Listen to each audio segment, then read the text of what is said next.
El tema del día de hoy es violencia obstétrica, un reto para la justicia convencional en materia de derechos humanos.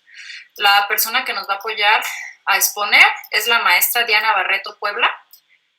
Ella es licenciada en Derecho por la Universidad Iberoamericana de la Ciudad de México y maestra en Derechos Humanos por la misma casa de estudios. También cuenta con estudios en género por el Colegio de México y en ética mundial de la salud por la Universidad Autónoma de México. Cuenta con distintos diplomados, entre ellos metodología de la investigación social por la UNAM. Se ha desempeñado como profesora invitada en teoría del proceso de la Facultad de Derecho de la Universidad Iberoamericana y ha laborado para el Instituto del Fondo Nacional de la Vivienda para los Trabajadores y en la Secretaría de Relaciones Exteriores como consultora de normatividad. Actualmente participa en la organización del Diplomado en Bioética, Salud y Bioderecho en el Instituto de Investigaciones Jurídicas. Pues aquí tenemos a la maestra Diana. Muchas gracias, Diana, por aceptar esta invitación de la Comisión Estatal de Derechos Humanos de Michoacán a que nos expongas tu tema, muy interesante. Va a estar muy bien, así que por favor pongan atención. Cualquier duda pueden irla colocando en el chat o al final. Agradecemos que no vayan a prender sus audios para no distraer y pues dejamos a la maestra Diana. Muchas gracias. De igual manera, agradecer al maestro Ángel, que por aquí lo vi conectado como siempre. Y pues sin más te dejo el uso de la voz, maestra. Bueno, pues muchas gracias por la presentación y más que nada por la invitación. Como ya lo mencionábamos, el tema a considerar el día de hoy es violencia obstétrica, un reto para la justicia convencional. Primeramente, me gustaría ofrecerles un marco contextual y cuál es la situación en México y en América Latina, para después pasar propiamente a lo referente a los derechos humanos. Por violencia obstétrica podemos entender cualquier acción o descuido por parte del sistema de salud, ya sea a través de servicios públicos o servicios privados, que causen un daño físico o psicológico a las personas que cursan un embarazo, parto o puerperio, ya sea mujeres, niñas o adolescentes. Puede tener manifestaciones físicas y psicológicas. Dentro de las físicas, en forma general encontramos prácticas invasivas, tales como episiotomía, rasurado perineal y enemas como prácticas de rutina, además de suministro injustificado de medicamentos, retraso en la atención de urgencias o falta de respeto a los tiempos de un parto. Sobre esta me voy a detener un momento más adelante. En las manifestaciones psicológicas encontramos trato deshumanizado que se puede manifestar a través de gritos, regaños, humillaciones. Dentro de las prácticas o procedimientos invasivos no justificados, uno de los más comunes es la cesárea, que a menudo se practica sin que medie una causa médica justificable para ella, exponiendo con esto a las mujeres a sufrir problemas de salud.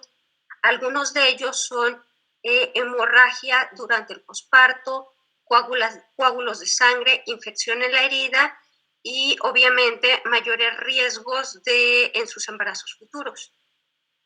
Desafortunadamente, México se encuentra en el cuarto lugar de los países que más realiza esta práctica, ya que en el 2015 el 39% de los nacimientos se realizaron por esta vía, siendo importante señalar que el 33% fue en hospitales pertenecientes al sector público y más del 60% en hospitales privados, rebasando por mucho la tasa recomendada por la Organización Mundial de la Salud, que oscila entre un 10 y un 15%.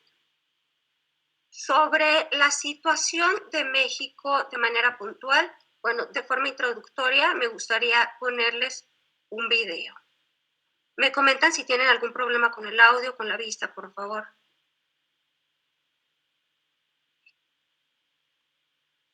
¿Se escucha bien? No suena.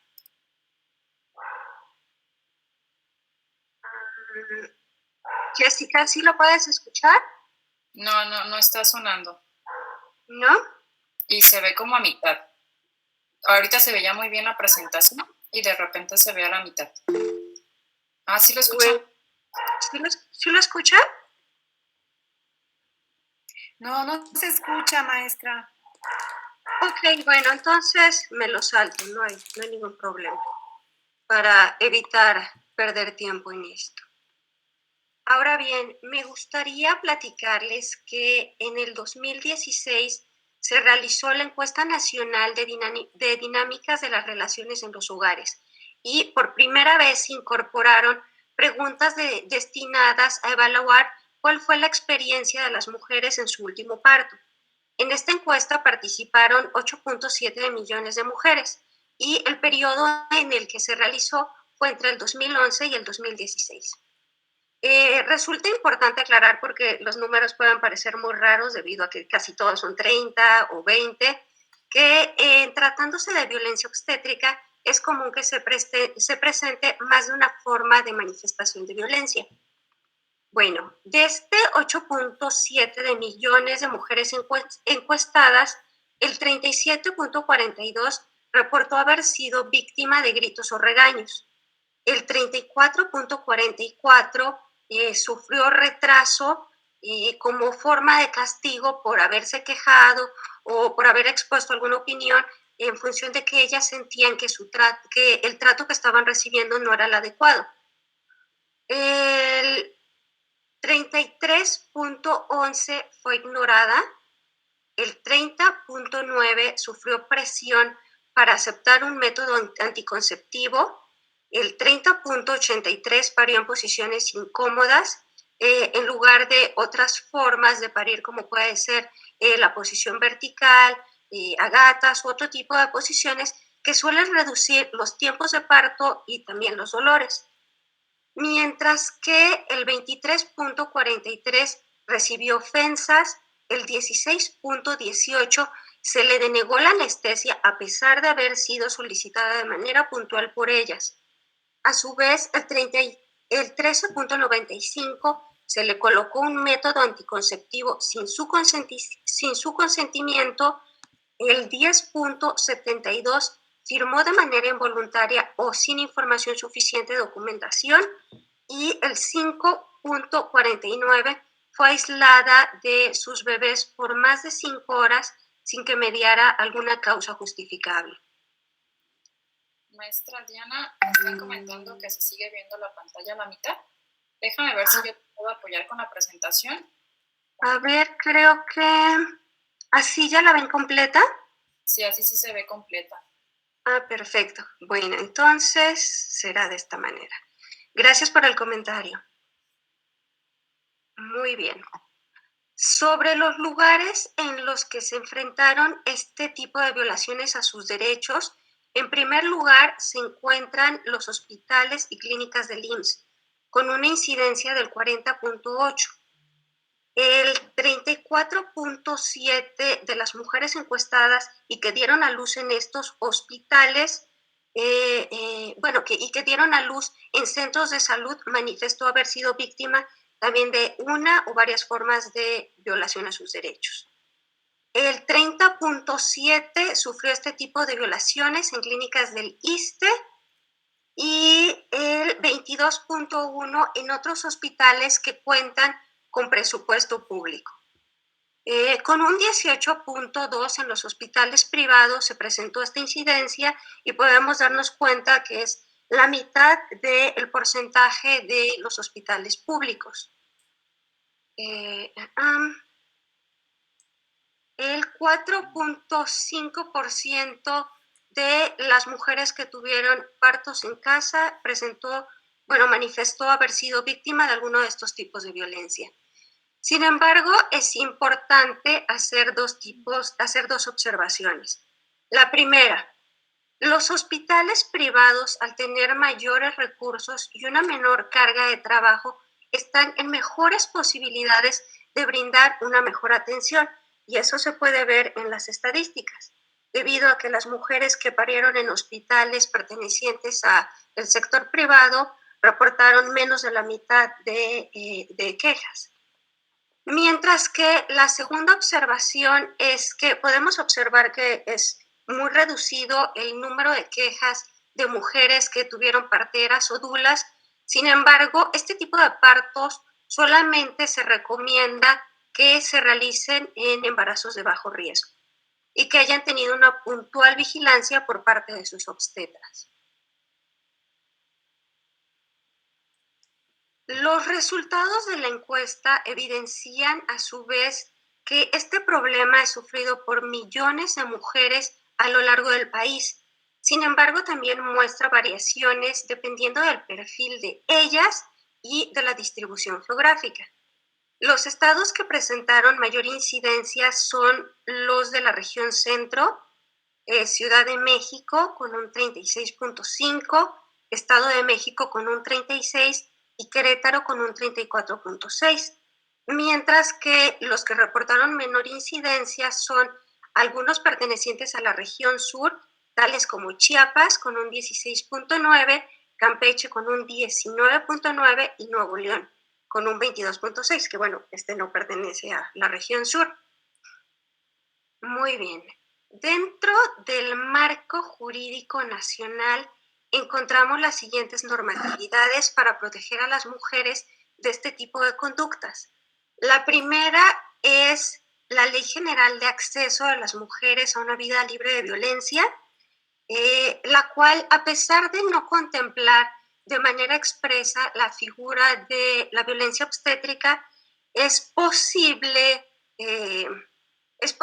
encontrar un marco que proporcione seguridad jurídica a través de otras figuras, tales como violencia física, violencia psicológica o violencia institucional. A la fecha son 24 entidades federativas que han incorporado definiciones de violencia obstétrica en sus respectivas leyes de acceso a una vida libre de violencia. En tercer lugar, encontramos a la Ley General de Salud. En esta se regula la prestación de los servicios de salud y cuáles son las personas facultadas para brindar servicios de atención obstétrica y anticonceptiva. Por otra parte, la norma oficial 035 prevé la figura de la partería, solo que también señala que solamente las parteras certificadas son las únicas que pueden expedir los certificados de nacimiento.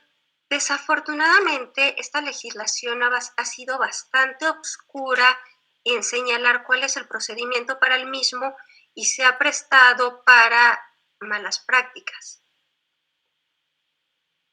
En relación a la norma oficial mexicana 007, creo que es muy interesante porque prevé cuáles son los pasos que se deben de seguir en el cuidado prenatal y la forma en que deben de atenderse las emergencias relacionadas con el parto.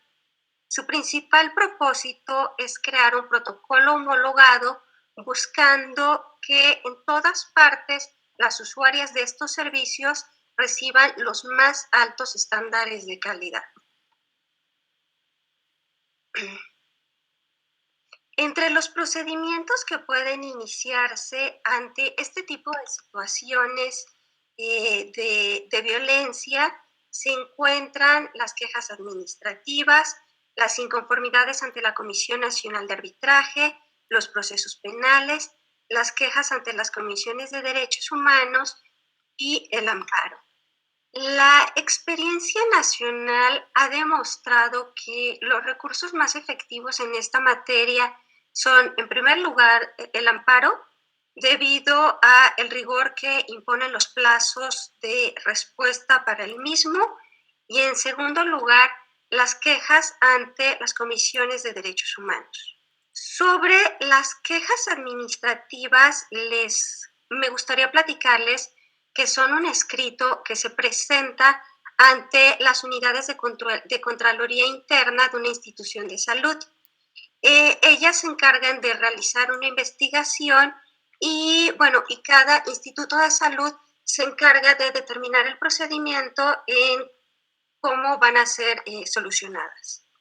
Sobre las inconformidades ante la Comisión Nacional de Arbitraje, como muchos saben, la CONAMED es el órgano desconcentrado de la Secretaría de Salud Federal que entre sus principales atribuciones cuenta con el atender este tipo de quejas, además de que interviene en las conciliaciones y hace la figura de un árbitro para mediar entre los usuarios y los prestadores de servicios de salud. Una vez que realiza estas conciliaciones, ella es la encargada de emitir una opinión técnica para saber cómo se van a resolver estas inconformidades. Sobre los procesos penales, considero que la mayoría de los casos no es la vía idónea, debido a que la vía penal suele individualizar el problema hacia el personal médico y hacia el personal de enfermería, que frecuentemente desempeña su trabajo en condiciones que merman su capacidad. Y esto en función de la escasez de tiempos que tienen para atender a los pacientes, el cúmulo de pacientes al que se enfrentan todos los días y también la escasez en medicamentos y en instalaciones médicas. Como ya les había mencionado, se encuentran las quejas ante las comisiones de derechos humanos. El lado positivo de este recurso es su inmediatez. Sin embargo, a pesar de que muchas veces son aceptadas por las autoridades, su cumplimiento puede ser parcial y no siempre se le brinda puntual seguimiento. Sobre la experiencia internacional, específicamente el escenario latinoamericano, me gustaría platicarles sobre tres casos en concreto. El primero es el caso de Venezuela, que fue el primer país en América Latina en identificar a la violencia obstétrica como un tipo específico de violencia de género, además de ser el primero que lo incluyó en su código penal.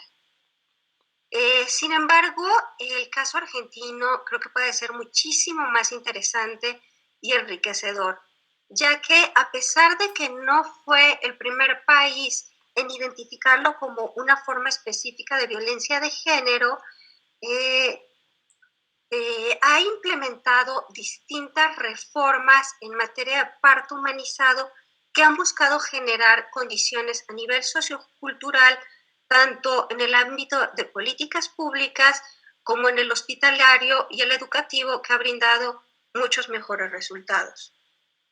En tercer lugar, encontramos el caso ecuatoriano. En este caso, se ha enfocado las reformas más en el tema de la aceptabilidad.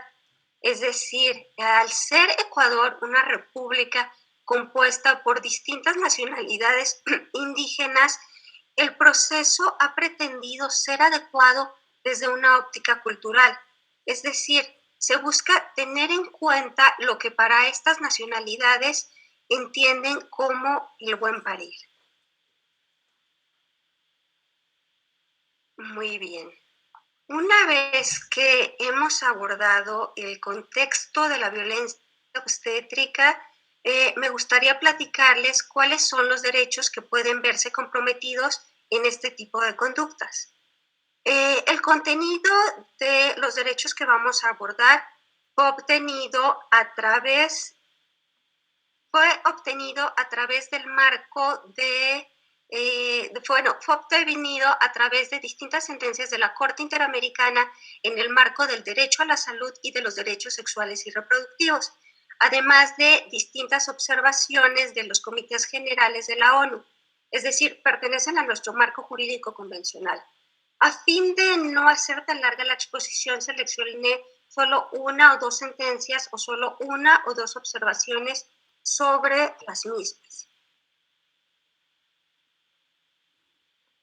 En primer lugar, encontramos el derecho a la integridad personal. Por integridad personal podemos entender la protección a la inviolabilidad de toda persona a los ataques a su cuerpo y persona frente a cualquier intervención que carezca de conocimiento.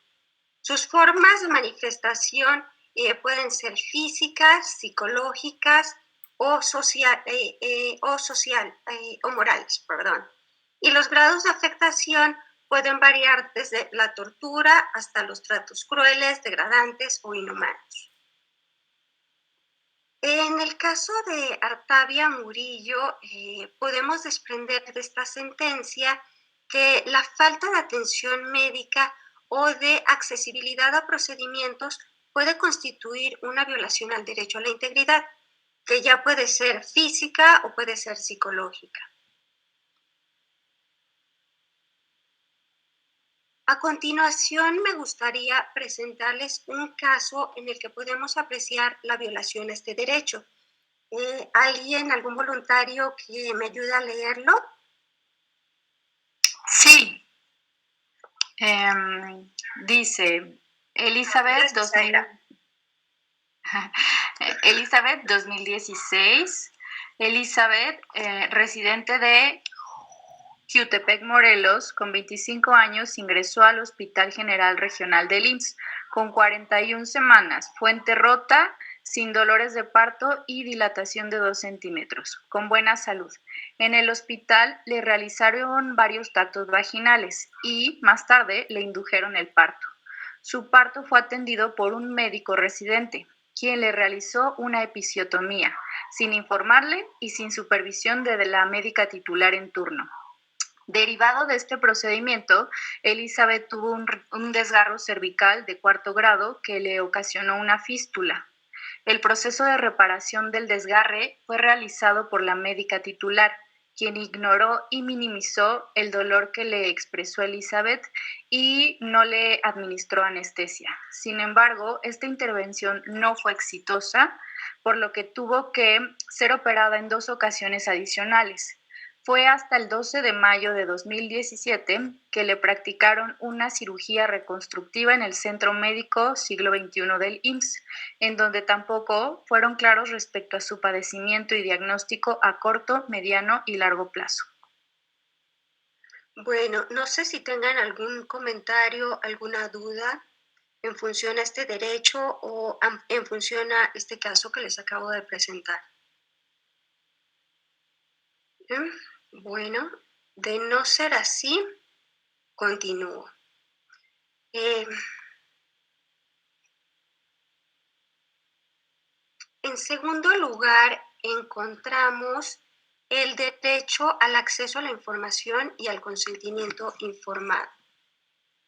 Siguiendo con el Comité de Derechos Económicos, Sociales y Culturales, en su observación general número 22, el acceso a la información protege el derecho del paciente a recibir previa y oficiosamente por parte del Estado toda la información relevante y que además sea comprensible para que el usuario esté en condiciones de tomar sus decisiones, siendo posible entenderlo de manera principal a través de sus 2 vertientes.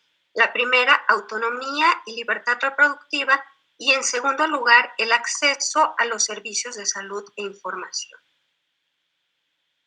En IB versus Bolivia se señala que el consentimiento debe de ser una herramienta de establecimiento de los límites frente a la actuación médica, teniendo particular relevancia en el caso de los derechos sexuales y reproductivos. Un ejemplo muy en boga es el derecho al aborto. Mientras que el reconocimiento al consentimiento informado debe de ser la última expresión de la autonomía y la voluntad de la persona en el ámbito del derecho a la salud.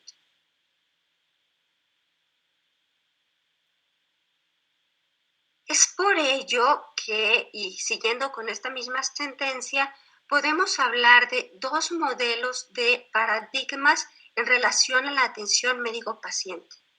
En primer lugar, encontramos el modelo paternalista, en el que al ser el personal de salud, los expertos en la materia consideraban que eran las únicas personas capaces de tomar buenas decisiones sobre el cuerpo de las mujeres.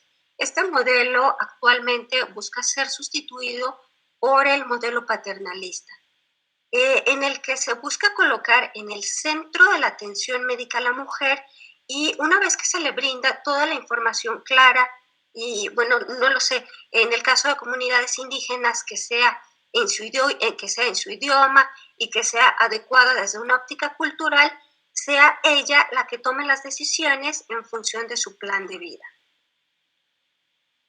Bueno, aquí también me gustaría presentarles otro ejemplo. No sé si haya algún voluntario o voluntaria que me ayude a leerlo.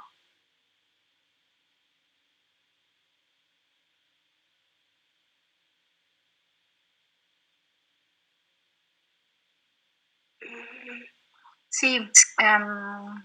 Gracias, Aira. Dice Sandra, 2017. Sandra, residente de Jalisco, con 31 años, acudió a la unidad médico familiar 33 sí, también del IMSS, ¿no? Con dolores de parto y la presión alta, por lo que la refirieron al Hospital General de Zona en Ciudad Guzmán, Jalisco, donde la ingresaron en urgencias y permaneció ahí toda la noche.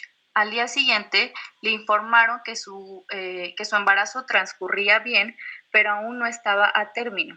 2 días después, la médica de turno matutino se percató de que Sandra ya tenía líquido amniótico, pero fue hasta el turno vespertino que le ingresaron a quirófano.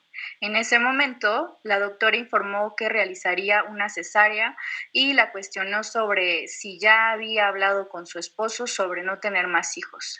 Al contestarle que aún no platicaban sobre eso, la doctora se refirió a ella como irresponsable y le dijo: voy a salir a hablar con tu esposo. Solo espero que no sea un macho de esos que no entienden.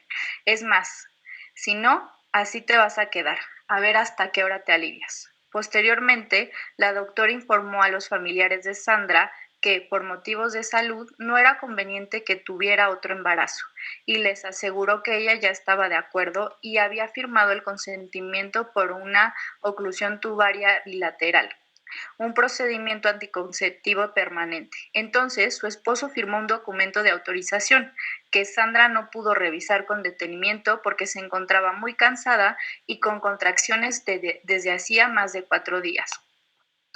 Lo firmó en un contexto de presión e intimidación cuando la ingresaban al quirófano para practicarle una cesárea de emergencia. Muy bien. Muchas gracias, Aira. En tercer lugar, podemos encontrar el derecho a la no discriminación. Por discriminación podemos entender todo trato diferente y perjudicial que se da a una persona por motivos de raza, sexo, ideas políticas y religión. Sin embargo, es muy importante señalar que no todo trato diferenciado puede ser reputado como discriminatorio, sino solo aquellos que se dan sino solo aquellos que no pueden ser racionalmente apreciados como objetivos. Y estos son los siguientes. El primero, rasgos permanentes de las personas de las cuales éstas no pueden prescindir sin perder su identidad. En segundo lugar, pertenencia a grupos tradicionalmente excluidos o marginados y criterios irrelevantes para una distribución equitativa de recursos. Por último, me gustaría presentarles un caso o el caso que ha tenido mayor importancia mediática. Este es el caso de Irma, una mujer mazateca que se presentó en la unidad de salud con dolores de parto, no fue atendida y dio a luz en el patio del hospital. Creo que la foto giró en muchos periódicos y en muchos medios nacionales, pero por respeto a Irma, prefiero no presentar la foto. ¿Algún otro voluntario que me ayude a leer este caso? Sí, yo. ¿Me escuchan bien? Gracias. Irma, 2013. Irma, de origen mazateco, llegó al Centro de Salud de San Felipe Jalapa de Díaz, en Oaxaca, con contracciones. La enfermera la recibió media hora después. Se limitó a tomarle la presión y le ordenó que saliera a caminar. No revisó la frecuencia de las contracciones ni cuántos centímetros llevaba de dilatación. No la vio un médico. Ante la insistencia de Irma respecto a los dolores que sentía, la enfermera le reiteró que tenía que caminar. La condujo fuera del centro de salud. Al estar caminando en el patio del hospital, a Irma se le rompió la fuente y momentos después nació su hijo, sin asistencia ni atención médica ninguna. La imagen de Irma pariendo en el patio del hospital fue captada y publicada en medios de comunicación masiva, derivado de lo cual la CNDH inició una queja de oficio, además de emitir la Recomendación 1/2014, en la que determinó que existieron violaciones a los derechos humanos de Irma y de su hijo, atribuibles al gobierno del estado de Oaxaca por la negación de la atención médica adecuada. Muchas gracias. En cuarto lugar encontramos el derecho a la vida privada y familiar. En Atala Rifo y Niñas versus Chile, la Corte ha señalado que la protección a la vida privada va mucho más allá del derecho a la privacidad. Esto quiere decir que el concepto de vida privada contiene elementos de identidad física y social, además del derecho a la autonomía y entablar relaciones con otros y con el mundo exterior. En la misma línea, en Artavia Murillo encontramos que el derecho a la vida privada se relaciona, en primer lugar, con la autonomía reproductiva. Esta, por su importancia, ha sido definida por la CEDAW en su artículo 16 y, en segundo lugar, se relaciona con el acceso a los servicios de salud reproductiva, los cuales involucran todos los medios para hacer un ejercicio efectivo de este derecho, incluido el beneficio a los avances científicos. Muy bien. Por último lugar, encontramos al derecho a la salud. Este derecho se ha definido en la Observación General número 14 del Comité DESCA, que hasta la fecha es el documento más importante en esta materia, como un estado de completo bienestar físico, mental y social, y no solamente como la ausencia de afecciones o enfermedades. Este derecho cuenta con 4 elementos constitutivos. El primero de ellos es la disponibilidad. Por disponibilidad podemos entender que los estados están obligados a contar con un número suficiente de establecimientos, bienes y servicios de salud. Por accesibilidad debemos de entenderla desde sus dimensiones de no discriminación, accesibilidad física, es decir, que los hospitales cuenten con las instalaciones adecuadas para personas con discapacidad, accesibilidad económica y también con el acceso a la información. En tercer lugar, encontramos la aceptabilidad. La aceptabilidad habla de la ética médica y de que los servicios deben de ser culturalmente apropiados.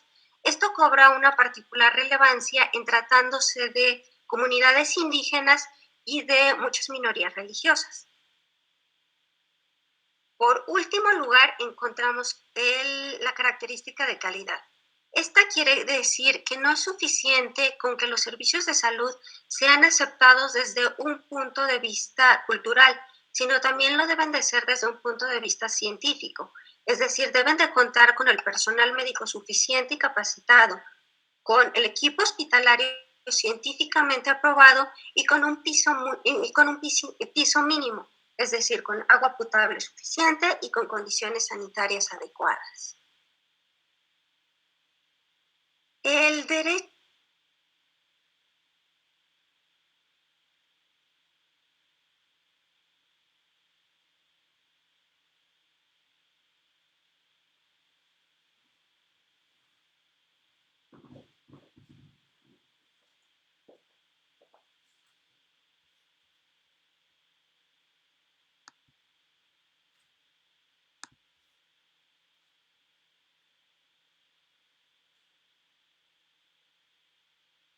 de la Declaración Americana y del artículo 24D de la Convención Americana.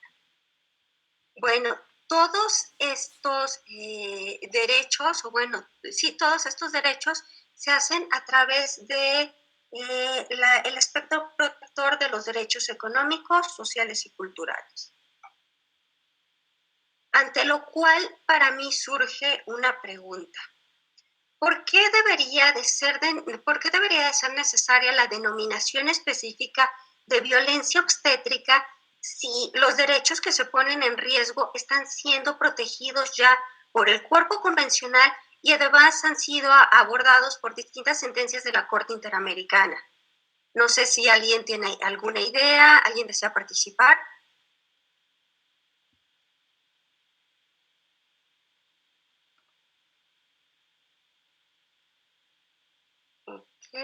Bueno, a modo de respuesta me gustaría proponerles dos ideas.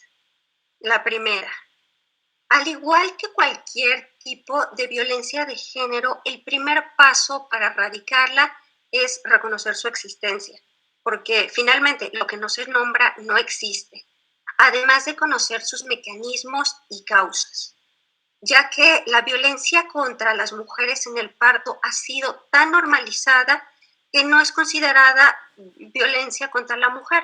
Como lo vimos, no está contemplada todavía en nuestra ley general para erradicar la violencia hacia las mujeres, y de hecho la relatora especial de la ONU de violencia contra la mujer la reconoció hasta apenas hace 2 años. En segundo lugar, y quizás más importante, es normal que este término genere tanta confrontación por parte de algunos profesionales de la salud, ya que es muy duro aceptar que existe un maltrato generalizado, sistemático y estructural de las mujeres y los recién nacidos durante el parto. Sin embargo, uno de los principales objetivos de crear este tipo específico crear esta denominación específica de violencia obstétrica es mostrar cómo han sido los estados negligentes, no solo con las mujeres y con los recién nacidos, sino también con el personal de salud, ya que no les han brindado en la mayoría de las veces condiciones adecuadas para estar conformes a los nuevos modelos de atención y parto.